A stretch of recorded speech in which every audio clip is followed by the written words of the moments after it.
Sasa siku ya leo ni siku muhimu sana. Nataka kutoa shukrani kwa serikali kwa kutambua mama na kusema hii hafla itakuwa hafla ya kitaifa. Lakini nataka kuwakosoa. Bwana Gachagua alisema it is a national funeral, lakini bendera haikuwekwa nusu mlingoti. It is a national funeral.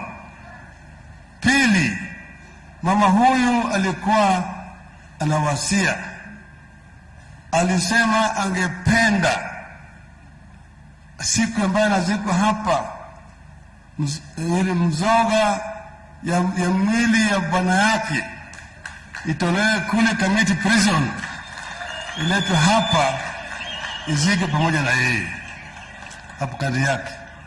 Hiyo ni wishi yake ambayo ingawaji hajafanyika hapa.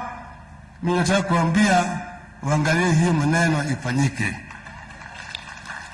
Na leta risala ya rambirambi ya rais aliyestaafu Uhuru Muigai Kenyatta, ya Kalonzo Musyoka, Mama Martha Karua. Huyu mama ni rafiki yangu. Ukiona katika hiyo kitabu mko naye hapa, utaona picha hii ambayo tumepiga na yeye moja yao. Hiyo picha ilipigwa katika boma hii. Kwa boma hii sio mara moja. Hivi niko hapa, anajua mambo haya yote. Vile vile tumekuwa naye mpaka kule pale ambaye Kimathi alishikwa, pale alipigwa risasi. Tumeenda naye pale ambapo jamaa wanasema nataka hiyo museum pamoja na yeye.